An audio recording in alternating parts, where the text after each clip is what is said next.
Hello everyone, welcome to PW only IAS. स्वागत है आपका 17 फरवरी के एडिटोरियल डिस्कशन में।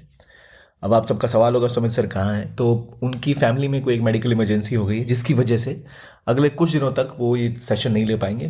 2-3 दिनों तक के लिए मैं आपके साथ ये सेशन कंटिन्यू करूंगा क्योंकि हम एक भी दिन वेस्ट नहीं कर सकते। So let start our discussion और जानते हैं कि आज हम कौन से इंपॉर्टेंट आर्टिकल्स डिस्कस करने वाले हैं। सुमित सर जल्दी आपको ज्वाइन करेंगे। जो इंपॉर्टेंट आर्टिकल्स आज हम डिस्कस करने वाले हैं वो है पहला, पंचायती राज इंस्टीट्यूशंस के बारे में कि पंचायती राज इंस्टीट्यूशंस में हाल में जो टेक्निकल और सोसाइटल और टेक्नोलॉजिकल बदलाव हुए हैं उसके बाद कैसे पंचायती राज मूवमेंट कमज़ोर पड़ती जा रही है, उसके क्या कारण है, कैसे उसको सुधारा जा सकता है। फिर हम जानेंगे स्टैम्पीड के बारे में कि स्टैम्पीड क्यों होती है, क्या उसके कारण है, कैसे उसको मैनेज किया जा सकता है। तो मेंस के लिए एक इंपॉर्टेंट टॉपिक हो सकता है। और तीसरा, इंडियन ओशन के बारे में जानेंगे जहां पर कई सारी डिस्कशंस हुई हैं कि इंडियन ओशन का क्या रोल है, क्या उसके इंपॉर्टेंट एस्पेक्ट्स और कैसे इंडिया की डिक्लाइन हुई। तो चलिए शुरू करते हैं डिस्कशन सबसे पहले आर्टिकल के साथ जो है इंडियन ओशन के बारे में। What India needs to do in Indian Ocean. अब पहला मन में आपके सवाल होगा इंडियन ओशन है क्या। तो अगर आप इंडिया को देखो तो इंडिया ये आपका अफ्रीका का रीजन हो गया, ऐसे मान लेते हैं कॉन्टिनेंट, ये अफ्रीका है। तो यहाँ से लेके इधर आपका ऑस्ट्रेलिया है। इस पूरे रीजन को अगर आप देखो तो ये अफ्रीका का कोस्ट हो गया जिसे कहते हैं आप केप ऑफ गुड होप। ये पूरा रीजन कहलाता है इंडियन ओशन। अब इंडियन ओशन क्यों रेलेवेंट है, इसका क्या बहुत बड़ा रोल है, क्यों इंडिया इसमें पिछड़ गया और क्यों अचानक इंडो पैसिफिक शब्द दोबारा मेन स्ट्रीम में आ गया है। क्या है इंडो पैसिफिक, क्यों इसको इतना ज़्यादा डिस्कस किया जाता है, कैसे इंडिया इसमें पीछे हुआ, ये सब डिस्कस इस आर्टिकल में हुआ है। तो पहले आप समझिए इंडियन ओशन की लोकेशन वो आपको दिख गई। अब अचानक ये लोकेशन क्यों रेलेवेंट हो गई है, क्या इसका रोल है। देखिए इंडिया से अगर आप इधर जाएंगे ना तो यहाँ आप देखोगे यहाँ पर है, रफ सा मैप बना दो, यहाँ पर है state of Malacca. State of Malacca यानी इंडोनेशिया और सिंगापुर के बीच में जहाँ से गुजरता है इंडिया का और चाइना का। इवन चाइना का तो ज़्यादा 80% ऑफ ट्रेड और एनर्जी इंपोर्ट्स की हम बात करें तो भारत के लिए आप देखो तो यहाँ इस रीजन में जब आपका पर्शियन गल्फ है, पर्शियन गल्फ से गुजरता है इंडिया का majority of oil energy supplies. तो इसलिए जो ये रूट है, ये जो इंडियन ओशन है, यहाँ पर हमारी जितनी रिक्वायरमेंट है इन टर्म्स ऑफ हमारी जो ट्रेड को लेकर जो मूवमेंट है वो, हमारी एनर्जी नीड्स हैं वो, ठीक है, और हमारी सिक्योरिटी, ये तीनों ही एक बड़े स्तर पर इंडियन ओशन के द्वारा निर्धारित की जाती है। जब भारत ने नेवल स्ट्रेंथ के ऊपर फोकस किया था, ओशंस के ऊपर फोकस किया था, तो भारत का ट्रेड बहुत फ्लॉरिश कर रहा था। लेकिन जैसे जैसे भारत ने फोकस इन ओशन से हटा के लैंड मास पे करना, जमीन पे करना शुरू कर दिया, हमारी नेवल स्ट्रेंथ कमजोर हुई और हमारा ट्रेड भी कमजोर होता चला गया। अब देखिए आमतौर पे एक डिबेट है जब भी हम बात करते हैं किस पर हमें फोकस करना चाहिए, जमीन के ऊपर या समंदर के ऊपर। तो एक पॉलिटिकल साइंस में फेमस डिबेट है, उसे कहते हैं मैकिंडर महान डिबेट। मैकिंडर महान डिबेट, इसमें कहा जाता है कि जैसे मैकिंडर का कहना था कि जो यूरेशिया को कंट्रोल करेगा, यानी जो इन जमीनी इलाकों को कंट्रोल करेगा वही दुनिया पर राज करेगा। लेकिन महान का कहना था कि नहीं, जो ओशंस को कंट्रोल करेगा वही मेजर पावर बनेगी। और ये डिबेट काफी समय तक चलती रहती है किसकी रेलेवेंस ज्यादा है। लेकिन भारत के केस में इंडियन ओशन ज्यादा इंपॉर्टेंट और रेलेवेंट जगह बन जाती है क्योंकि यहीं से भारत पर ईस्ट इंडिया कंपनी आई और यहीं से भारत का ट्रेड अब जो दुनिया में इतना कम हो गया, उसका कारण यही कि हमने ट्रेड और वाटर पे फोकस कम किया। तो यहाँ ये आर्टिकल इसी बात के बारे में डिस्कस करता है कि क्या ज़रूरत है भारत को इंडियन ओशन में करने की। तो इंडिया और अपने इंडियन ओशन कुछ पार्टनर्स के साथ मिलकर इंडिया 8th कॉन्फ्रेंस कर रहा है, इंडियन ओशन कॉन्फ्रेंस, जिस बार मस्कट में हो रही है। ओमान होस्ट कंट्री है, ठीक है। और डिस्कशन क्या होगी कि इंडियन ओशन में कैसे ब्लू इकोनॉमी के ऊपर फोकस किया जा सके, कैसे स्ट्रैटेजिकली और डेवलप किया जा सके इस इलाके को, कहाँ कहाँ पर डेवलपमेंट की जा सकती है, किन एरियाज पे फोकस किया जाना चाहिए। तो ये उद्देश्य है इसका। अब इंडियन ओशन नाम सुन के पहले आपको लग ही जाता होगा इंडियन ओशन का नाम इंडिया पर क्यों है। तो वो दिखाता है कि इंडिया का जो सिविलाइजेशनल और कल्चरल इम्पैक्ट था इस इलाके के ऊपर इतना ज़्यादा था कि इस ओशन का नाम भारत के ऊपर पड़ा, इंडियन ओशन पड़ा, हिंद महासागर जिसे हम कहते हैं। बाकी पैसिफिक जैसे पीस से बना, लेकिन इंडियन ओशन इंडिया के नाम पर बना। क्यों? क्योंकि इंडिया का रेलेवेंस इतना ज़्यादा था ट्रेड के हिसाब से, हर लिहाज से। तो ये आपको इंडियन ओशन दिख रहा है, यहाँ आपका स्टेट ऑफ मलक्का है, ये आपका पर्शियन गल्फ हो गया, ये आपका बाबल बंदेब का इलाका हो गया। तो यहाँ पर बहुत ज़्यादा, ये आपका स्वेज कनाल यहाँ से ऊपर है, यहाँ पर तो इस इलाके से इतनी ज़्यादा मूवमेंट होती है ट्रेड की, इतना ज़्यादा इसका रोल है किसी भी देश की इकोनॉमी को रन करने में कि ये बहुत महत्वपूर्ण हो जाता है हर देश के लिए। और अचानक से दोबारा इस रीजन की बात क्यों आती है, क्यों इंडो पैसिफिक का शब्द दोबारा जाग उठा है? क्योंकि इस रीजन की जियो पॉलिटिकल सिग्निफिकेंस बढ़ गई है। अब आप पूछोगे जियो पॉलिटिकल सिग्निफिकेंस क्या मतलब है इसका? जियो पॉलिटिकल सिग्निफिकेंस का मतलब होता है कि अचानक इस रीजन में जो भी रिसोर्सेज हैं या जो भी इस रीजन की स्ट्रेटजिक स्ट्रेंथ है, उसके ऊपर बहुत सारी कंट्रीज एक तरह के कॉन्फ्लिक्ट में कि कौन अपना इन्फ्लुएंस ज़्यादा बढ़ाएगा, कौन इस इलाके के ऊपर अपना कब्जा ज़्यादा जमाएगा। क्योंकि यहाँ पर इंपॉर्टेंट ट्रेड रूट्स हो गए हैं, इकोनॉमिक रूट्स हो गए हैं, रिसोर्सेज यहाँ मिलने की संभावना है। तो जो इस रीजन को डोमिनेट करेगा वही ग्लोबल इकोनॉमी को डोमिनेट करेगा, पूरी दुनिया की अर्थव्यवस्था को। इसलिए इंडो पैसिफिक के रीजन में अचानक ये एक सेंट्रलिटी बढ़ गई है बाकी देशों की, और ये एक ऐसा कंस्ट्रक्ट बन गया जहां पर ग्रेट पावर कंपटीशन अभी चल रहा है। ग्रेट पावर कंपटीशन क्यों? क्योंकि सबको पता है कि यहाँ पर स्ट्रेट ऑफ मलक्का है, यहाँ पर पर्शियन गल्फ है, यहाँ पर बाब अल मंदेब का रीजन है, स्ट्रेट ऑफ हॉर्मुज कहते हैं इसको, इसका नाम है स्ट्रेट ऑफ हॉर्मुज। ये छोटा सा इलाका जो स्ट्रेट है जहाँ से आप इसको चोक कर सकते हो, ब्लॉक कर सकते हो। तो स्ट्रेट ऑफ हॉर्मुज की बात कर लो, या फिर आप बाब अल मंदेब की बात कर लो, या आप स्ट्रेट ऑफ मलक्का की बात कर लो। यहाँ पर एक ग्रेट पावर कंपटीशन चल रहा है, और इसी वजह से इसका रोल बहुत इंपॉर्टेंट हो जाता है ग्रेट पावर्स के लिए भी। वो चाहते हैं, जैसे चाइना, अमेरिका, इवन फ्रांस भी यहाँ पर अपना दबदबा बनाना चाहता है। और भारत तो यहीं की कंट्री है, भारत के नाम पर तो ओशन है, तो भारत कैसे इसको इग्नोर कर सकता है? और कुछ ऐसा ही हुआ जिसकी वजह जिसका खामियाजा भारत को भुगतना भी पड़ा। इस रीजन में आप देखें तो लगभग 26 कंट्रीज हैं जिनकी शोर्स टच करती हैं यहाँ पर। दुनिया का तीसरा सबसे बड़ा ओशन है, जो इवन लैंडलॉक कंट्री है उनका भी जीवन, भूटान, नेपाल का, लगभग इसी के ऊपर निर्भर करता है। तो इतिहास में अगर हम जाएं तो पहले बात की गई इंडियन ओशन के बारे में, तो कई सारे ऐसे मर्चेंट्स थे जैसे मणिग्रामम चेट्टीज, यानाना देसीज और पल्लवास, चोलास। इन लोगों ने फोकस किया था इस रीजन में ट्रेड के ऊपर और अपना कंट्रोल बढ़ाने के ऊपर, सीज के ऊपर। और इसलिए आपको याद होगा एक टाइम में सुमात्रा, इंडोनेशिया, इन सभी जगहों पर हमारा कंट्रोल रहा करता था, और हम साउथ चाइना सी तक हमारा प्रभाव था। इवन अर्थशास्त्र में इसके ऊपर बात हुई कि हर पोर्ट का एक पोर्ट कमिश्नर हुआ करता था, एक हार्बर मास्टर हुआ करता था। तो जो इवन मैरीटाइम एक्टिविटी थी इंडिया की, एंशिएंट इंडिया में भी उसका बड़ा रोल था। तो फ्रॉम अर्थशास्त्र, जहाँ कौटिल्य बात करते हैं हार्बर मंत्रियों की, पोर्ट कमिश्नर्स की, और चोलास की बात हम करें, पांड्यास की बात करें, इन लोगों ने फोकस किया था ट्रेड के साथ। तो एक तरफ इधर अरब्स के साथ इस रीजन में, और यहाँ पर साउथ ईस्ट एशिया में, दोनों जगह ट्रेड पे फोकस लगातार रहता था। फाहीन जब आते हैं तो वो कहते हैं कि ब्राह्मणिकल रिलीजन का इन्फ्लुएंस था, उनके अंदर कुछ मर्चेंट्स थे जो कि ऑब्वियसली ब्राह्मणिकल रिलीजन या आप हिंदुइज्म कह सकते हैं, उनका प्रभाव इस रीजन में दिखता था। लेकिन समय के साथ क्या हुआ, भारत इसमें पिछड़ना स्टार्ट हुआ। जब इनिशियली पहले मिलेनियम में इंडिया जब एक लीडिंग इकोनॉमिक पावर हुआ करती थी, उसकी कमी होनी स्टार्ट हुई तभी से, जब से भारत ने मैरीटाइम फोकस, पावर पर फोकस करना कम किया। अब देखिए, मराठास का एक क्रिटिसिज्म ये किया जाता है, इवन मुगल्स का और राजपूत का भी, कि वो सारे के सारे फोकस करते थे किसके ऊपर, लैंड के ऊपर। They were focused on land, not on maritime power. उतना ज़्यादा फोकस नहीं किया जितना करना चाहिए था, किया बाद में, लेकिन उस तरह से नहीं जितना ब्रिटिशर्स, पोर्टुगीज या इन लोगों ने अपनी नेवी को बिल्ड करने में। क्या नतीजा ये हुआ, जिसकी सबसे स्ट्रांग और ब्लू वाटर कैपेसिटी थी, उन देशों ने इस इलाके पे कब्जा किया। पहले स्पेनिश नेवी, फिर पोर्टुगीज नेवी और इवन ब्रिटिश नेवी का दबदबा रहा, जिसकी वजह से east India company India I और उनका दबदबा इतना बढ़ा। वर्ल्ड वॉर 1 और 2 को याद करें तो हिटलर ने फोकस 2 में किस पे किया था, सबमरीन्स पर, नेवल स्ट्रेंथ पर, और लड़ाई वहाँ बहुत इंपॉर्टेंटली लड़ी गई थी। तो इसलिए इंडियन ओशन पे अटेंशन घटा और हमारी इकोनॉमी के साथ दुर्घटना घट गई, ध्यान हटा, दुर्घटना घटी। तो इसीलिए ज़रूरी है कि हम अपनी फोकस हमेशा शिप बिल्डिंग, नेवल स्ट्रेंथ और मेरीटाइम स्ट्रेंथ पे रखें। अभी ग्लोबल शिपिंग इंडस्ट्री में इंडिया 20th रैंक पे आता है, केवल 0.06% इंडिया का मार्केट शेयर है। और कंपेयर करो आप चाइना से, कंपेयर करो आप यूरोपियन पावर से, तो इंडिया बहुत पिछड़ रहा है। और रियलिटी ये है कि जब से ही भारत ने इस चीज़ पे फोकस घटाया है, लैंड बेस्ड वॉरफेयर को फोकस पे लाया, हमारा ट्रेड, हमारी शिप बिल्डिंग एक्टिविटी सब सफ़र कर रही है। और भारत ऐसा नहीं कि शिप बिल्डिंग पहले किया नहीं करता था, ब्रिटिशर्स के टाइम पे भी उससे पहले इंडिया की एक अच्छी शिप बिल्डिंग इंडस्ट्री रहा करती थी, लेकिन ब्रिटिश टैरिफ ने भी उसको तबाह कर दिया और वहाँ उससे पहले राजाओं ने अपना फोकस यहाँ नहीं रखा। तो इंडिया को इंडियन ओशन के बारे में, इसके फ्यूचर के बारे में अंदाज़ा था। के.एम. पनिक्कर ने कहा था, जो इंडिया के एम्बेसडर थे चाइना और फ्रांस को, कि जो हमारे कंट्री का पेनिनसुलर कैरेक्टर है और जो हमारी ट्रेड के ऊपर डिपेंडेंस है, मैरीटाइम ट्रैफिक के ऊपर डिपेंडेंस है, वो ये बताता है कि समुद्र हमारे लिए बहुत इंपॉर्टेंट होने वाला है। ये उन्होंने 1945 में लिखा था। और इसको सेफ गार्ड करना, इसमें अपनी रेलेवेंस को बनाए रखना बहुत ज़रूरी है, पर इस पर ध्यान लोगों का गया नहीं। इस वजह से भारत ने इस चीज़ को थोड़ा इग्नोर किया और नतीजा हमें सामने देखने को मिल रहा है।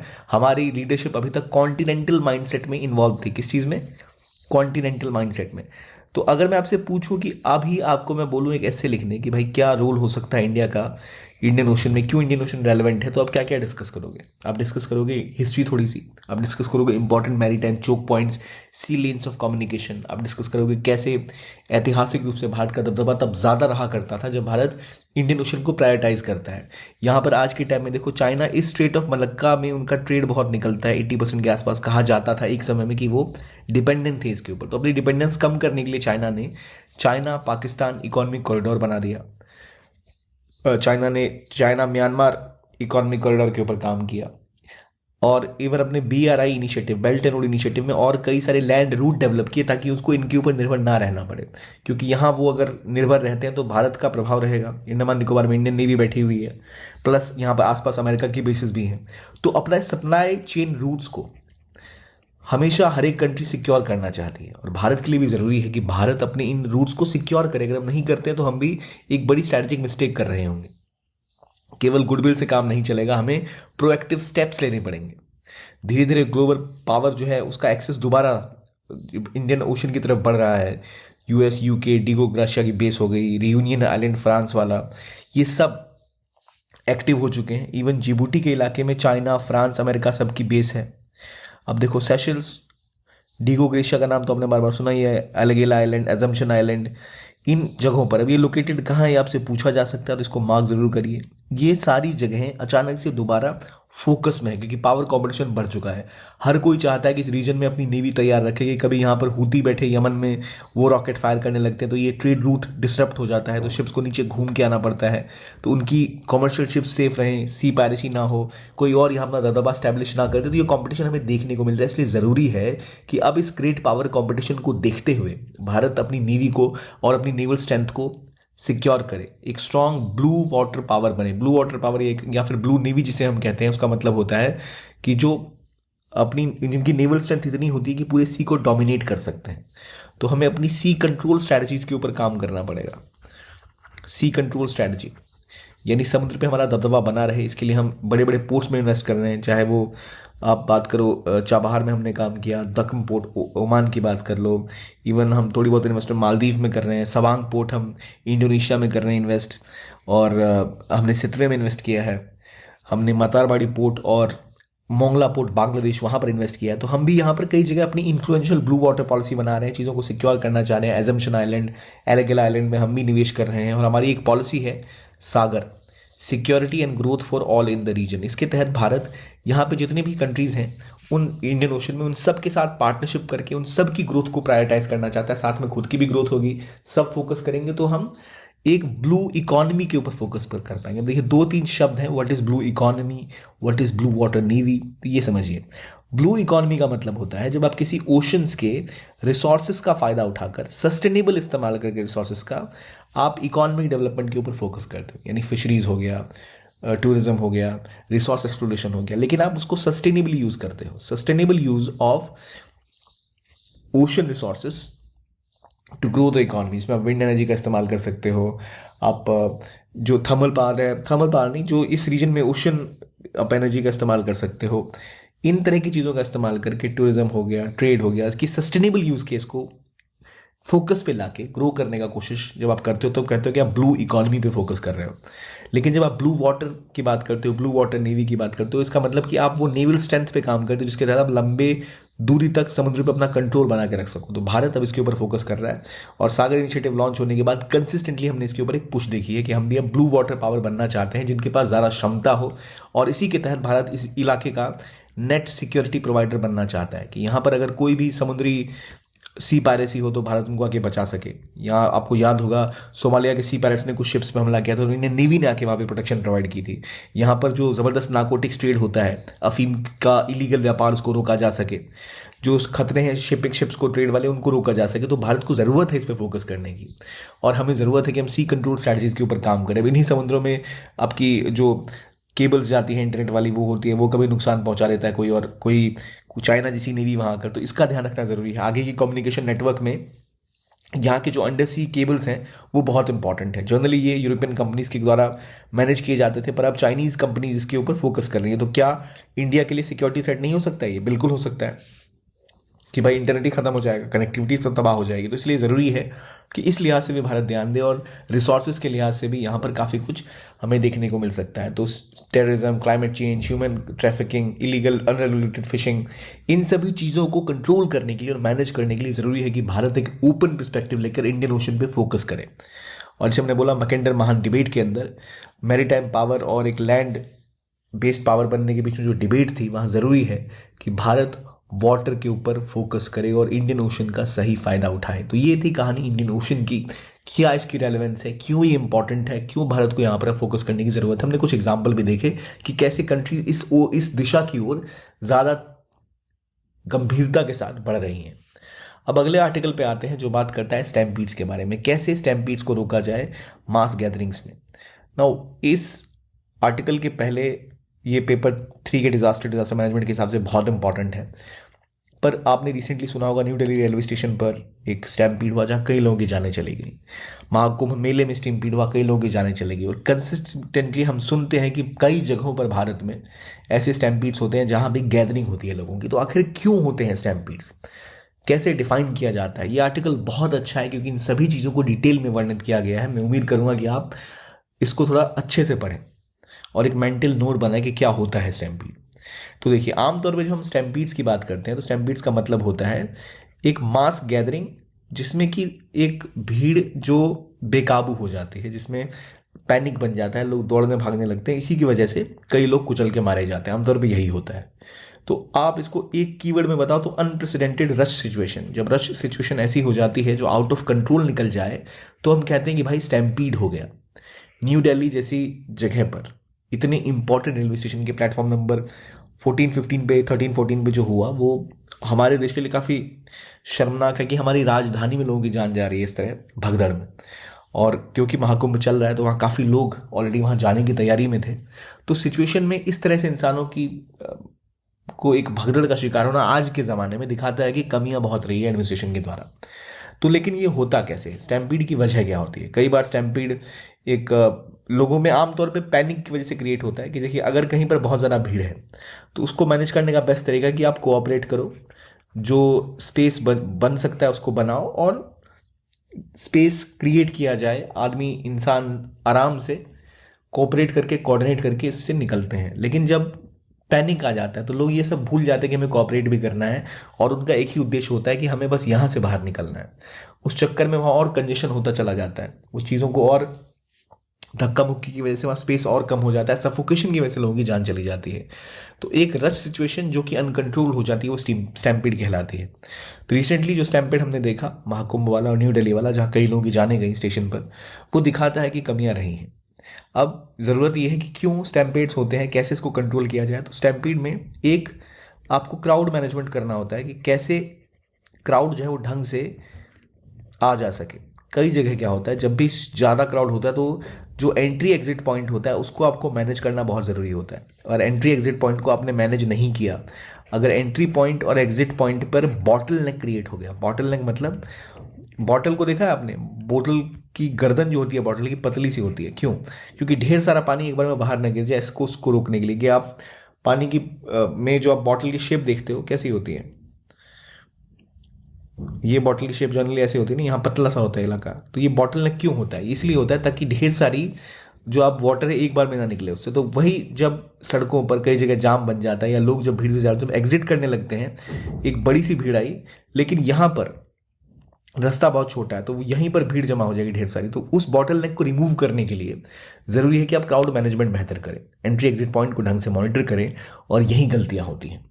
तो सबसे पहले स्टैम्पीड की डेफिनेशन देखते हैं। तो जो टेक्निकल का डेफिनेशन है वो है N impulsive mass movement of a crowd that often result in injuries and deaths. यानी एक इम्पल्सिव मास मूवमेंट, आपको कुछ लगा कि खतरा हो सकता है, आपको डर लगा, आप भागने लग गए। तो ये इंडिविजुअल्स क्राउड में बढ़ते हैं जो उनको लगता है इनकी जान को खतरा है या उनके पास जगह की कमी है। तो स्टेशन पे भी कुछ ऐसा हुआ था, ट्रेन का शायद किस जगह ट्रेन आ रही है वो अनाउंसमेंट चेंज हुई थी, कुंभ में भी कुछ ऐसा हुआ था, जिसके बाद लोगों को लगा कि भाई हम तो फंस गए, और लोग अपने आप को तेजी से छुड़ाने के लिए, जान बचाने के लिए भागे और वहां पर भगदड़ में शिकार हो गए। जहां आदमी खुद के प्रोटेक्शन को प्रायोरिटाइज करता है, अपना स्पेस प्रायोरिटाइज करता है, जिसकी वजह से भगदड़ मचती है और लोगों को नुकसान पहुंचता है। स्टैम्पीड्स में होता ये हाई मोर्टेलिटी रेट होती है। भारत जैसे देश में जहां बहुत सारी जनसंख्या है वहां पर इसकी वजह से जान जाने की चांसेस बहुत ज़्यादा होते हैं। एक, स्पेस की कमी होती है, ठीक है। दूसरा, हीट की वजह से सफोकेशन हो जाता है क्योंकि इतनी ज़्यादा भीड़ होती है। और चौथा, अक्सर एक के ऊपर एक व्यक्ति चढ़ जाते हैं जिनसे भी लोगों की जानें चली जाती हैं। तो स्टैम्पीड्स के कारण में सबसे बड़ा कारण है क्राउड मैनेजमेंट। अगर अपने क्राउड को मैनेज करिए तो स्टैम्पीड होगा ही नहीं। तो एक बहुत इफेक्टिव टूल है सिटीजन्स की सेफ्टी को इंश्योर करने का। मैं आपसे पूछूं क्या हमारे देश में स्टैम्पीड्स होते हैं, इसकी वजह क्या है? क्या केवल एडमिनिस्ट्रेटिव फेलियर्स के रीजन है? तो नहीं, वो तो है ही है, लेकिन हमारे पास सिविक सेंस की भी थोड़ी कमी है, वो भी एक बड़ा रीजन है। तो स्टैम्पीड्स जब जब होते हैं तो जैसे गवर्नमेंट ने उसको अनाउंस किया अपनी वेबसाइट पे कि क्यों होते हैं, तो उसमें कुछ कारण बताएं। अंडरस्टैंडिंग ऑफ क्राउड बिहेवियर, लोगों को जब, और coordination, clear rules and responsibility of various stakeholders, proper planning on the part of organiser, ये 4 कारण है। कई बाबाओं के अक्सर आप देखते हो मेलों में भी, आप उनके दर्शन करने लोग गए, वहां भीड़ मच गई, वहां भगदड़ हो गई, कई लोगों की जाने चली गई, 40-50 लोग मारे जाते हैं और कोई इसका बड़ा कवरेज भी नहीं होता। तो देखिए, जो गवर्नमेंट की वेबसाइट पे है उसके हिसाब से क्यों होते हैं स्टैम्पीड्स, ये याद रखिए। एक, अंडरस्टैंडिंग ऑफ क्राउड बिहेवियर, कुछ क्राउड्स का एक स्पेसिफिक बिहेवियर होता है। अगर किसी के दर्शन करने वो जा रहे हैं या किसी को देखने जा रहे हैं, तो जैसे ही वो स्टार स्टेज पे एंटर करेगा या वो एंटर करेगा उस एरिना के अंदर, तो लोग उसकी तरफ दौड़ेंगे। ये बेसिक सा क्राउड बिहेवियर है। लेकिन अगर क्राउड किसी मंदिर की तरफ जा रहे हैं, कहीं दर्शन करने जा रहे हैं या किसी रिलीजियस प्लेस में है, तो वो जो उनकी प्राइम लोकेशन है, जो सेंट्रल पॉइंट है, वहां की ओर भागने की कोशिश करेंगे। तो आपको मैनेजमेंट करना होता है अलग अलग। एक तरफ से जब कोई व्यक्ति है, इंडिविजुअल है, जिसको वो देखने आए हैं, कोई स्टार है या कोई पॉलिटिशियन है, तो उनकी मूवमेंट को आप मैनेज अगर करोगे तो अपने साथ क्राउड मैनेज हो जाएगा। लेकिन अगर एक फिजिकल चीज़ है, एक मंदिर है या कोई लोकेशन है जहां जिसकी ओर लोग जा रहे हैं, तो आप उस चीज़ को हटा नहीं सकते। आपको उस चीज़ तक पहुंचने के जो रास्ते हैं उसको मैनेज करना पड़ता है। तो क्राउड का बिहेवियर समझना पड़ता है कि किस तरह का क्राउड है, कहाँ तक वो मैनेवर कर सकता है।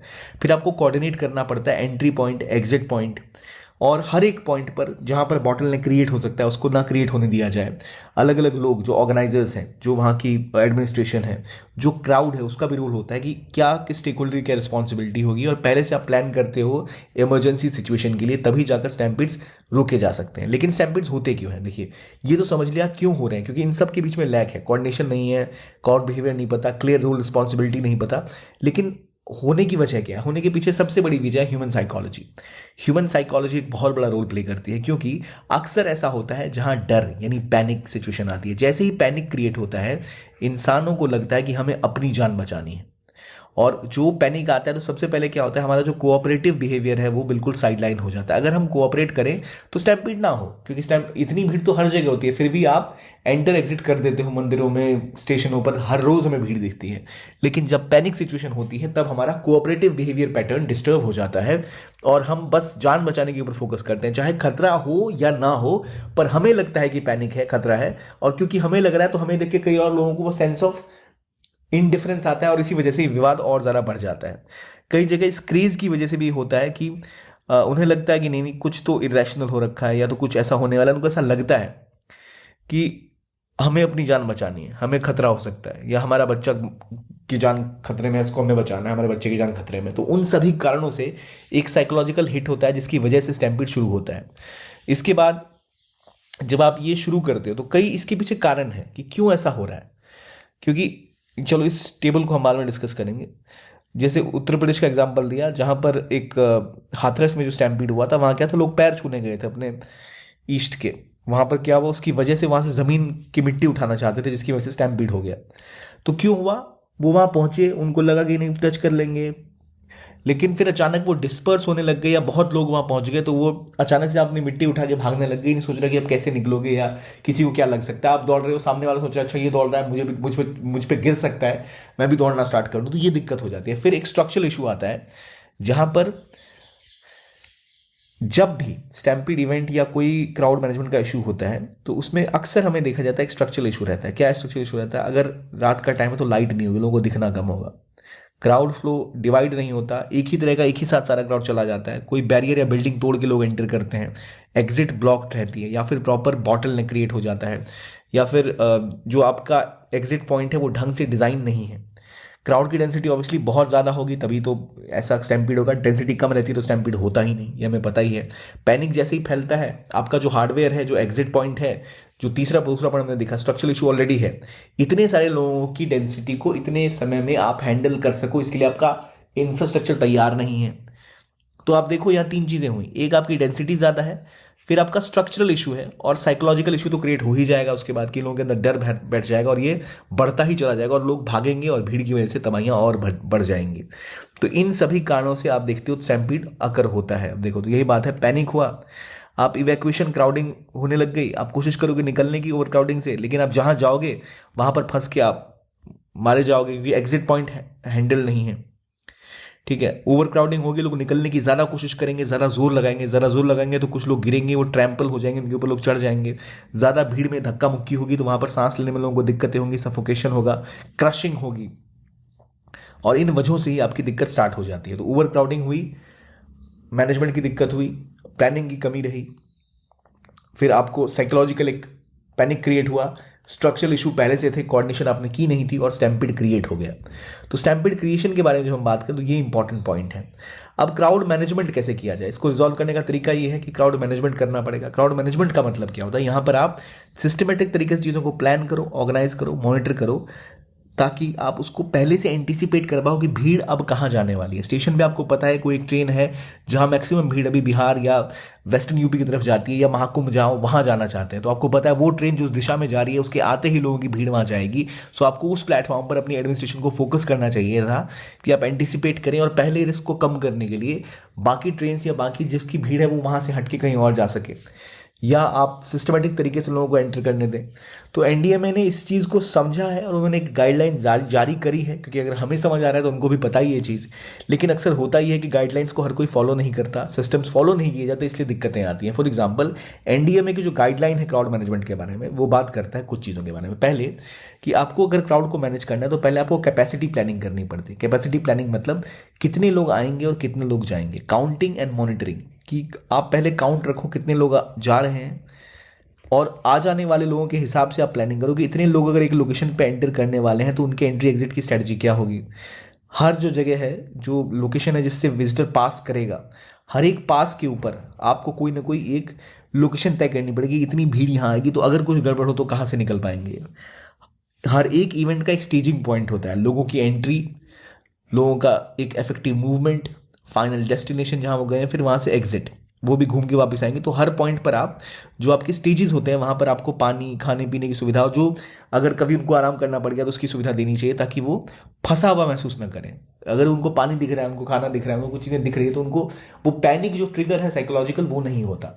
उनको दिख रहा है नई चीज़ें हैं, चीज़ें कंट्रोल में। एक बार उन्हें सब कुछ दिखना बंद हो गया, भीड़ में थोड़ा सा सफोकेशन होना स्टार्ट हो गया, तो पैनिक ड्राइव होने लगता है और एक व्यक्ति के धक्के के बाद वो और चीज़ें बढ़ती ही चली जाती हैं। तो इसलिए मल्टीपल रूट्स के थ्रू मूवमेंट हो विजिटर्स की, उनकी साइकोलॉजिकल भी एस्पेक्ट पे कंट्रोल रहे। क्राउड कंट्रोल के लिए आपको क्राउड का इनफ्लो, कितने लोग मेन्यू पे आ सकते हैं, और अगर ज़रूरत पड़ी तो आउटफ्लो क्या होगा, ये मैनेज करना। और सबसे importantly conducting hazard, risk and vulnerability analysis, यानी क्या हजार्ड है, कैसे हजार्ड डिजास्टर बन सकता है, क्या रिस्क है, कितने लोग वल्नरेबल हैं, किस किस फेज में, किस किस जगह पर आपको कैसे इवेंट को मैनेज करना है। तो इसके लिए ज़रूरी है कि आप district state level disaster management plans बनाओ और हैंडल करो कि कहीं मास गैदरिंग अगर होने वाली है तो आप इवेंट के होने से पहले ये सोचो कि अगर कोई इवेंट घट गया तो क्या किया जाएगा। अभी तक हमने देखा कि आप बात क्या कर रहे थे, आपने बात की पहले कैपेसिटी प्लानिंग की, फिर आपने बात की क्राउड कंट्रोल की, यानी जो चीज़ें चलेंगी उसके हिसाब से सही से हो जाए, कोई डिजास्टर ना हो। लेकिन अगर कुछ हुआ, छोटी सी भी घटना हो गई, लोगों के बाद डर बैठ जाएगा उसके बाद, तो फिर आप क्या करोगे। तब वहाँ बात आती है HRVA, hazard risk and vulnerability analysis, जहाँ पर आप थ्रेट को पहले पहचानते हो, किस वजह से थ्रेट क्रिएट किया जा सकता है और क्या थ्रेट हो सकता है, और उस थ्रेट के हिसाब से कैसा डिजास्टर हो सकता है जब क्राउड साथ है। हो सकता है कोई एक व्यक्ति बेहोश होकर गिर जाए गर्मी की वजह से, भीड़ की वजह से, एक कोई व्यक्ति उसको उठाने जाए तो उसके ऊपर कोई गिर जाए, उसके बाद लोगों को लगे अरे भाई लोग गिर रहे हैं, दौड़ना स्टार्ट कर दें और यहाँ पर डिजास्टर हो जाए। तो उस केस में कैसे किसी बड़ी इंपॉर्टेंट लोकेशन में अगर ऐसा हुआ है तो कहाँ पर लोग तैनात रहेंगे जो उसको रोकेंगे। फिर आप रिस्क असेसमेंट करते हो, ये पोटेंशियल जो थ्रेट है, जैसे एग्जिट पॉइंट पर जाम लग गया या कोई गाड़ी खड़ी रह गई या कोई और दिक्कत आ गई, लोग निकल नहीं पा रहे हैं, वो दिक्कत आ गई, तो उन सभी कारणों को पहले आप थ्रेट को आप आइडेंटिफाई करते हो, कॉजेज को आइडेंटिफाई करते हो, फिर स्टेप्स लेते हो कि कैसे इसके रिस्क को कम किया जा सकता है। और फिर आप बात करते हो कि भाई failure mode and effect analysis, कि ये आपको करना ही करता है कि अगर कोई भी पॉसिबल जो भी हजार्ड हो सकता है उसकी क्या सीवियरिटी हो सकती है, किस लेवल पे वो हो सकता है, कितना डिफिकल्ट हो सकता है उसको डिटेक्ट करने में, क्या रिस्क की प्रायोरिटी है, मतलब अगर कितना पोटेंशियली चीज़ें हैं जो खराब जा सकती हैं, क्या दिक्कतें आ सकती हैं, किस तरह की डिजास्टर की वजह से नुकसान पहुंच सकता है, तो क्या क्या एक्शन लिए जा सकते हैं इस रिस्क को कम करने के लिए। इतने लेवल पे आपको प्लान बनाने पड़ेंगे, तब जाकर आप क्राउड मैनेजमेंट बेहतर तरीके से कर पाओ। और फाइनली आपको एक कोर्स ऑफ एक्शन बनाना पड़ेगा कि जितने थ्रेट आपने देखे पहले रिस्क एनालिसिस में, ये थ्रेट हो सकता है, ये कारण हो सकता है, तो उसको आइडेंटिफाई करोगे, जो कि फेमा ने आइडेंटिफाई करोगे। अब इसी पार्ट पर आप सब कुछ आइडेंटिफाई कर रहे हो कि क्या क्या फेलियर मोड हो सकता है, क्या क्या इफेक्टिव एनालिसिस हो सकती है, यानी क्या क्या आपको करना पड़ेगा अगर चीज़ें खराब हुई। और अगर डिजास्टर कोई होता है जिसके चांसेस बहुत ज़्यादा हो सकते हैं, किस तरह से भीड़ आएगी पता है, तो भीड़ के साथ भगदड़ हो सकती है, तो भगदड़ एक पोटेंशियल कॉज है, तो उसको मैनेज करने की क्या स्ट्रेटजी होगी, इस स्टेप पे आप वो सब पहले स्टडी करते हो। तो लास्ट पॉइंट आता है आप कोर्स ऑफ एक्शन बनाओ, कि आपने पढ़ लिया कि क्या थ्रेट हो सकता है, क्या कॉज हो सकती है, कैसे उसको गैप है, क्या क्या दिक्कतें हो सकती है, वर्स्ट केस सिनेरियो जिसे हम कहते हैं कि बुरी से बुरी स्थिति में क्या हो सकता है, उन सबको मैनेज करना। और जब ये सब पता है आपको तो उसके हिसाब से प्लान ऑफ एक्शन बनाना कि किस तरह से आप कहाँ पर अपने संसाधनों का इस्तेमाल करोगे, कि जो आपका बजट है वो आपको बजट तो पता है, बजट में आपके पास मॉनेटरी बजट और प्लस जो आपका पर्सनल का बजट है, कितने लोग हैं, वो दोनों ही चीज़ें आपको मैनेज करनी है। कितने लोग हैं वो भी तो सीमित है, तो उनके हिसाब से कहाँ कैसे क्या चीज़ें मैनेज होंगी, कितने लोगों को कहाँ लगाया जाएगा, क्या क्या थ्रेट हो सकते हैं, सब समझते हुए आप एक्शन लोगे। दैट इज़ योर बेसिक तरीका जिसके तहत आप क्राउड मैनेज कर सकते हो। जब ये सब किया जाएगा तभी जाकर ऐसे इवेंट सक्सेसफुल हो सकते हैं। अब जैसे जैसे इंसानों की जनसंख्या बढ़ेगी, गैदरिंग्स और ज़्यादा होती चली जाएंगी इस समय के साथ, तो जैसी भी मास गैदरिंग हो, हमें क्राउड मैनेजमेंट करना बहुत इंपॉर्टेंट है। अगर हम क्राउड मैनेजमेंट नहीं करेंगे तो स्टैम्पीड, चाहे महाकुंभ हो, चाहे रेलवे स्टेशन हो, और ये आज की बात नहीं है, दिवाली, हर एक होली, हर एक त्यौहार में हम रेलवे स्टेशन पे बहुत ज़्यादा भीड़ देखते हैं, जहाँ तो खतरा और कई गुना बढ़ जाता है, क्योंकि ट्रेन्स होती हैं जो एक फास्ट मूविंग व्हीकल है, जिससे जो टकराया उनकी डेथ हो सकती है। तो इन चक्करों में हमें ज़रूरत है कि पॉपुलेशन हमारी बढ़ेगी, हम उसे जानें और इसके हिसाब से चीज़ों को मैनेज करें। तो इसलिए प्लानर्स, ऑर्गेनाइजर्स को पहले पता होना चाहिए कितने लोग एंटर करेंगे, उनकी एंट्री एग्जिट को आपको मैनेज करना पड़ेगा। कंट्रोल्ड एग्जिट और कंट्रोल्ड एंट्री अगर नहीं होगी तो आप फिर किसी भी इवेंट को मैनेज नहीं कर सकते, लेकिन हमेशा ये फिजिबल नहीं रहता है। तो इसीलिए आपके पास कई सारे लोकेशन होने चाहिए जहाँ से आप एग्जिट करवा पाओ लोगों को। तो कुछ मेजर्स हमेशा देने चाहिए ताकि आप मैनेज कर पाओ मास गैदरिंग को। देखो, पहले हमने क्राउड मैनेजमेंट की क्या गाइडलाइंस है इंडिया में की वो पढ़ी, क्या होता है क्राउड स्टैम्पेड वो पढ़ा, और अब आते हैं इस बारे में जहाँ हम बात करेंगे क्या इफेक्ट्स होते हैं, क्या तरीके हो सकते हैं इसको मैनेज करने के। पहला, आपको एक स्टैम्पीड रिस्क रिडक्शन फ्रेमवर्क बनाना होगा ताकि आप मास गैदरिंग जहां भी है उसकी प्लानिंग ढंग से कर पाओ। यहाँ पर जितनी भी एजेंसीज इन्वॉल्व है, पुलिस हो गई, कोई और लोकल एजेंसी अगर इन्वॉल्व है, तो वहाँ पर आपको पोटेंशियल हजार्ड्स को ढंग से आइडेंटिफाई करना पड़ेगा। किस इलाके में जहाँ भीड़ आने वाली है वहाँ पर क्या क्या इलाके हैं जहाँ पर डिज़ाइन फ्लॉ है, जहाँ पर बॉटल नेक क्रिएट हो सकते हैं, जहाँ पर हमें और एक्शन लेने की पहले से तैयारी रखनी चाहिए, ताकि अगर कोई ऐसा कुछ हो तो हम एक stampede risk reduction system follow कर सकें। हमें अपने स्पीसीज को बेहतर तरीके से डिज़ाइन करना पड़ेगा, क्योंकि अगर हम डिज़ाइन नहीं करेंगे स्पेसिस को ढंग से तो दिक्कतें बढ़ती ही चली जाएंगी। हमें मास गैदरिंग अगर होने वाली है तो वहाँ पर ध्यान रखना पड़ेगा कि लोकेशंस कितने ढंग से मैनेज्ड हैं, क्या यहाँ प्रॉपर एग्जिट्स हैं या नहीं। और सबसे इंपॉर्टेंट, आपको जो मैंने बोला था काउंटिंग इंपॉर्टेंट है, तो उसी हिसाब से आपको सर्विलेंस करनी पड़ेगी, लाइव सर्विलेंस। एआई और टेक्नोलॉजी का इस्तेमाल करके आप ये एसेस कर सकते हो कि भीड़ किस तरफ मुड़ सकती है, और कल या परसों या इवेंट अगर मल्टी डे इवेंट है तो कहाँ लोग ज़्यादा गए थे, या हर साल होता है तो आपको ये पता रहता है कहाँ पर भीड़ किस समय सर्वाधिक होती है, कोई सिग्निफिकेंट डे कौन सा है। तो वहाँ आप लाइव सर्वेलेंस अगर करोगे तो आप एआई के थ्रू पहले से भी कई चीज़ें एसेस कर सकते हो, और सोर्स ऑफ डिस्टर्बेंस को आइडेंटिफाई करके उसको पहले ही रिजॉल्व कर सकते हो कि इस कारण से दिक्कतें हो सकती हैं, इसको कैसे रिजॉल्व किया जाए। और सबसे important, inter agency communication, traffic police हो, ऑर्गेनाइजर्स हो, इवन एनजीओज हों, जो सिविलियन लोग भी हों, इन सब के बीच में एक कम्युनिकेशन होना चाहिए ताकि ऑर्गेनाइजर्स को ढंग से मैनेज कर पाएँ। कम्युनिकेशन क्लियर होनी चाहिए, और अगर कोई भी समस्या है तो लोगों को पहले ये विश्वास होना चाहिए कि उनके साथ कुछ बुरा नहीं होने वाला, ताकि उनके अंदर एक साइकोलॉजिकल किक इन ना हो जाए डर का।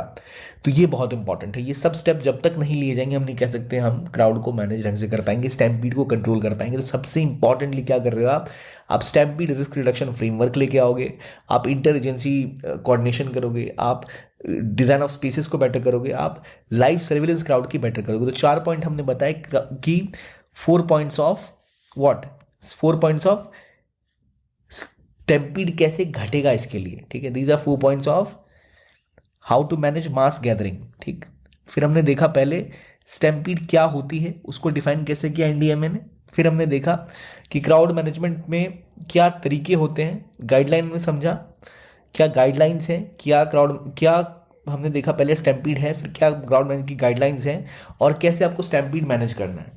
तो ये ज़रूरी है। अगर आप स्टैम्पीड हैं तो रिस्क रिडक्शन फ्रेमवर्क कैसा होगा, ज़रा उसको देखते हैं। जब रिस्क रिडक्शन फ्रेमवर्क में आप देखोगे कि कौन इवेंट, कैसा इवेंट है, इवेंट कितनी देर तक चलने वाला है, इंडोर इवेंट है या आउटडोर इवेंट है, लोकेशन क्या है, कहाँ कहाँ घटनाएं पहले हुई हैं, क्या कैपेसिटी है, इवेंट का अप्रूवल लेते टाइम आप देखोगे कि ऑर्गेनाइजर की कैपेसिटी क्या है, कितना क्राउड साइज आ सकता है, साइट की विजिट ली जाएगी, सेफ्टी मेजर्स क्या हैं वो देखे जाएंगे, लाइसेंसिंग परमिट, जो क्राउड आ रहा है उसका मूड कैसा है। अब देखो, कोई क्राउड अगर मंदिर जा रहा है और कोई क्राउड अगर किसी म्यूजिक कॉन्सर्ट में आ रहा है, दोनों के क्राउड की साइकोलॉजी में डिफरेंस होगा, तो आपको उस हिसाब से प्लानिंग करनी पड़ेगी।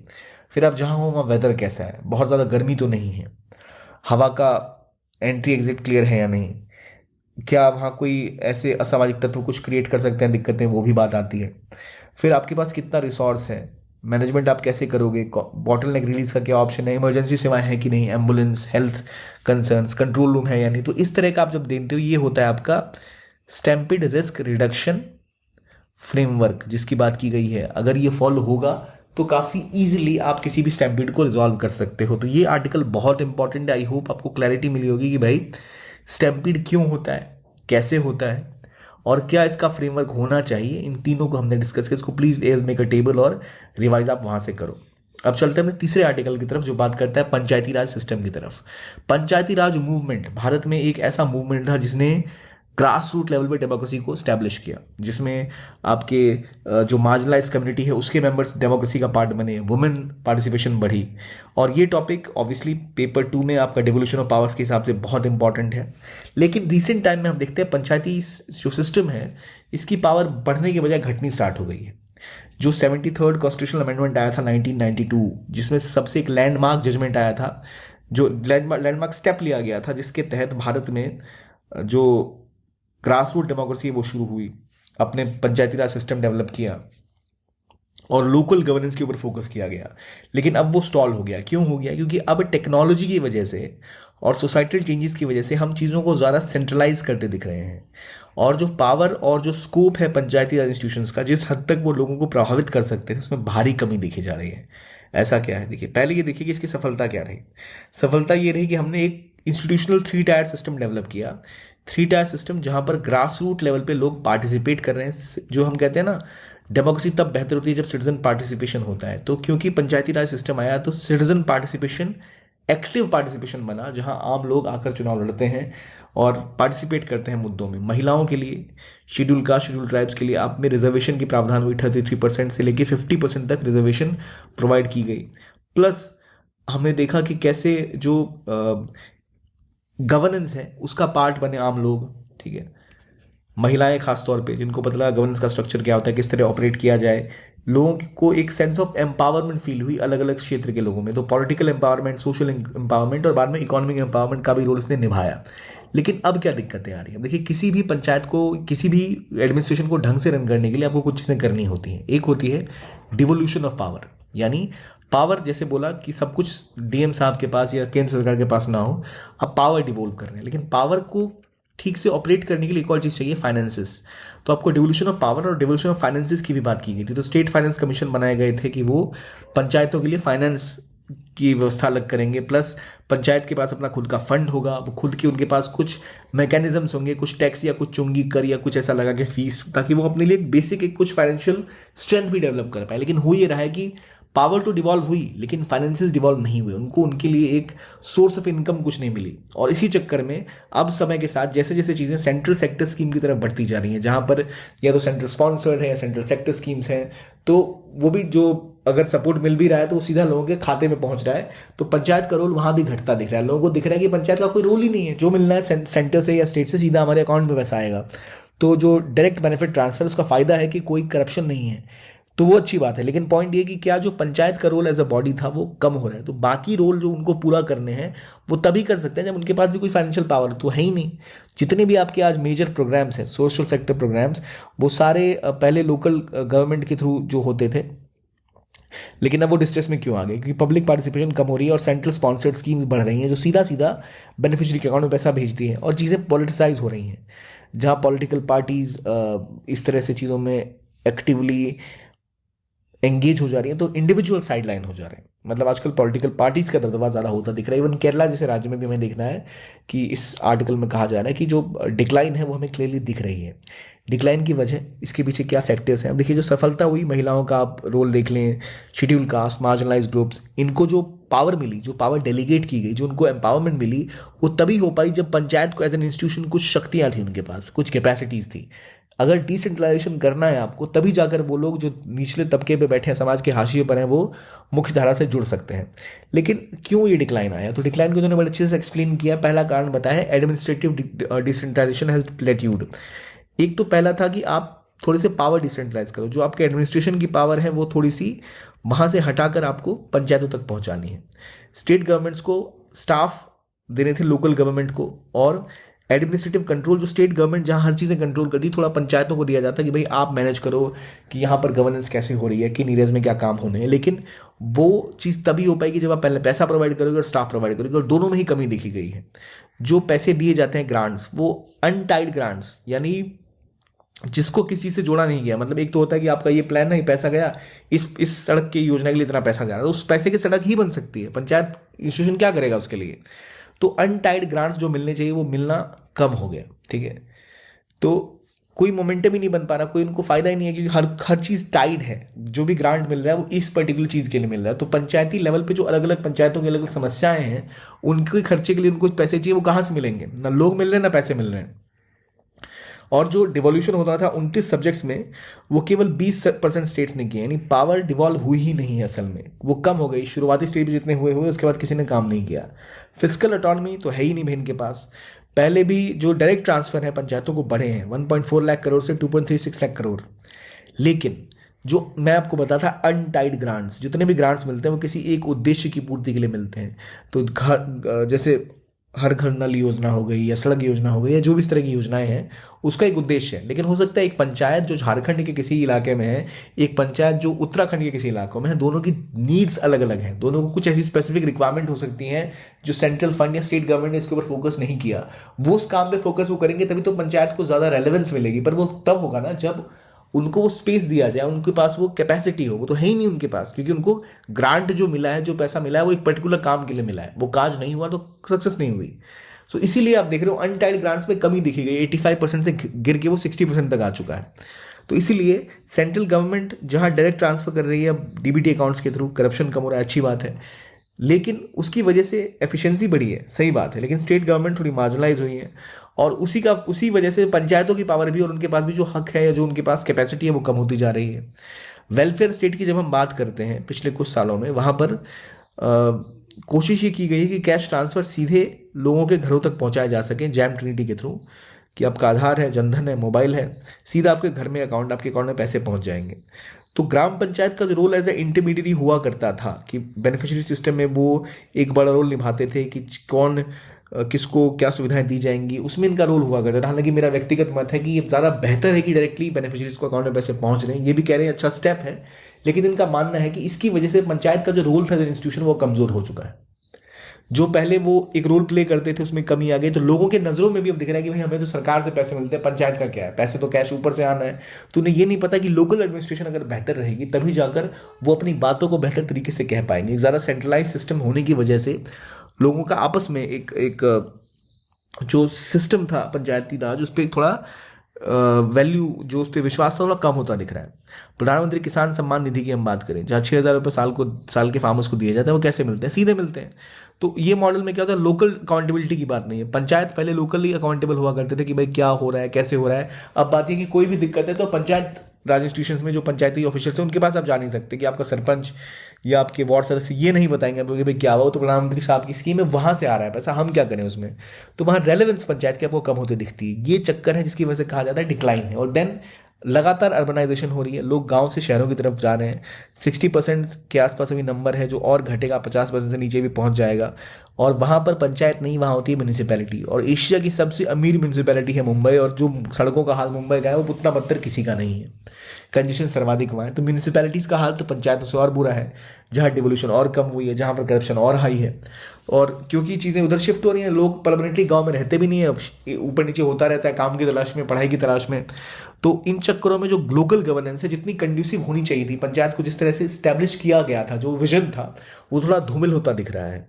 तो लास्ट माइल डिलीवरी का काम ये लोग जो करते थे ना हर स्कीम का, कि कोई भी स्कीम कोई आम जनता तक चीज़ें पहुंचनी है, वो अब टेक्नोलॉजी के थ्रू सीधा पहुंच पा रही हैं, जो पंचायत को सरकमवेंट कर रही है। मतलब पंचायत की जरूरत ही नहीं पड़ रही, सीधा आप लोगों तक पहुंच रही हो। अच्छी बात भी है, लेकिन इसके साथ दिक्कत ये है कि ये तो हो ही रहा है, लेकिन इसके साथ इलेक्टोरल पॉलिटिक्स हो रही है, जहां पर पंचायती लेवल पे जो रिप्रेजेंटेशन है, ठीक है, वो भी अब देखो पॉलिटिकल पार्टीज वहां भी इन्वॉल्व हो रही हैं। और पर लोकल गवर्नेंस की रिक्वायरमेंट है हमें, लेकिन लोकल गवर्नेंस कमजोर हो रही है, लोगों का विश्वास भी कम हो रहा है, उनके पास फाइनेंसेस भी नहीं है, पावर भी डिवॉल्व नहीं होने, ना स्टेट गवर्नमेंट ना सेंट्रल गवर्नमेंट कोई वहाँ पर पावर डिवॉल्व करने को तैयार नहीं। और जो नए सिस्टम्स जिसके थ्रू गवर्न किया जा रहा है वो भी उनके लिए हितकारी नहीं है, या तो उनके लिए हमें कोई मैकेनिज्म हो जहाँ से वो अपना फाइनेंसेस मैनेज कर पाए। तो इसलिए ज़रूरी है कि हम लोकल गवर्नेंस के ऊपर फोकस करें, तभी जाकर 94 करोड़ इंडियंस जो गांव में रहते हैं वो सब्सटेंटिव टर्म्स में, मतलब सही जैसे कह सकते हैं बुनियादी मायनों में, वो लोकतंत्र का में भागीदारी कर पाएंगे, उसका फायदा उठा पाएंगे। रूरल इंडिया जिसको हम भारत कहते हैं, उसको हम ओवरलुक नहीं कर सकते, क्योंकि अभी भी आपकी 45% पॉपुलेशन एग्रीकल्चर में ही इन्वॉल्व है। वो तभी बेहतर हो पाएगी जब उसको भी वो एम्पावरमेंट मिले, जो तभी हो पाएगा जो पंचायती राज सिस्टम को हम बेहतर तरीके से डेवलप करें। तो जो रूरल अर्बन डिवाइड है उसको हमें पाटना पड़ेगा। पहले एक safe dignified internal migration system develop करना पड़ेगा, माइग्रेंट्स को सपोर्ट मिलना चाहिए, उनकी फैमिलीज जो पीछे रह गई हैं उनको भी सपोर्ट मिलना चाहिए, और वो सिस्टम हमें बेहतर करना पड़ेगा। जैसे वाटर कंजर्वेशन का काम करना है, रिन्यूएबल एनर्जी जनरेशन का काम करना है, वो तभी हो पाएगा जब लोकल लेवल पे पार्टिसिपेशन होगी। और वो पार्टिसिपेशन इंश्योर कौन कर सकता है? पंचायती राज, पंचायत ही वो लोकल पार्टिसिपेशन इनेबल कर सकते हैं। इसलिए उनको हम ओवरलुक नहीं कर सकते, उनकी इस मेंटेलिटी को मानना पड़ेगा।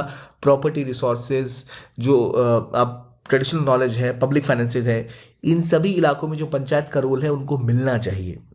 वो जितने भी आपके रिस्क डिजास्टर आते हैं, या क्लाइमेट चेंज के इश्यूज हैं, या अर्ली वार्निंग सिस्टम हो गए, या आप देख रहे हो ICDS जैसी स्कीम्स हो गई जहाँ पर आप बेसिक न्यूट्रिशन पे काम कर रहे हो, पंचायत से एक बड़ा रोल निभा सकते हैं। तो उनको उस चीज़ में, उनको कैपेसिटी बिल्डिंग की बात हो गई, डिजास्टर रेजिलियंस की बात हो गई, इन सभी एरियाज में उनको जो पावर्स मिलनी चाहिए वो उनको प्रोवाइड करनी चाहिए, और उनको ओवरलुक नहीं करना चाहिए। और जब तक हम ऐसा नहीं करेंगे तब तक चीज़ें रिजॉल्व नहीं होंगी। हम केवल one size fits all approach के साथ आगे नहीं बढ़ सकते। तो हमने कुछ चीज़ें डिस्कस की। अब मेरा आपसे सवाल है कि अगर मैं आपसे पूछूं, पहली चीज़, व्हाट इज अ स्टैम्पीड? क्यों फैलता है स्टैम्पीड? क्राउड मैनेजमेंट के बेसिक रूल्स क्या होते हैं? Can you tell me what are the rules of crowd management, जिसकी बात की गई है गवर्नमेंट के द्वारा अपनी वेबसाइट पर? कैसे क्राउड को मैनेज करना है, क्या प्रॉब्लम आती है? प्लस स्टैम्पीड रिडक्शन के लिए आपने क्या क्या स्टेप्स लेने हैं? 4 स्टेप्स बताए थे, कौन कौन से थे वो? अगर नहीं याद है, मतलब टॉपिक आपको ठीक से याद नहीं है, तो पीछे जाकर रिवाइज करो। हमने क्या डिस्कस किया आज कि इंडियन ओशन का क्या रोल है, इंडियन ओशन में कहाँ पर अभी किस कंट्री के साथ पार्टनरशिप थी इस बार, कहाँ पर हुआ था भाई? ओमान में, ठीक है। मैंने कुछ पोर्ट्स के नाम बताए थे, कहाँ कहाँ पर इंडिया काम कर रही है, क्या इंडियन ओशन का रोल है, रेलेवेंस है, क्या आपको याद है वो सब? पंचायती राज इंस्टीट्यूशंस क्यों कम हो रहे हैं, PRA की क्या दिक्कतें हैं, क्या इश्यूज हैं? Can you tell me that? तो आई होप आप ये चीज़ें मेंशन कर पा रहे हैं। नहीं कर पाए तो एक बार प्लीज़ रिवाइंड करके इसको देखिए और की पॉइंट लिख लीजिए अपने कॉपी पे, ताकि आपको वो रिवाइज हो सके। तो ये थी आज की डिस्कशन। अगर आपको PDF चाहिए तो आप समय सर के चैनल सुमित रेवड़ी या फिर ओनली एज नथिंग एल्स को ज्वाइन कर सकते हैं, जहाँ आपको सारा कंटेंट और चीज़ें मिल जाएंगी। आई होप ये वीडियो आपको अच्छा लगा हो। देखने के लिए धन्यवाद। Keep on watching PW only IAS and have a very very nice day. Thank you.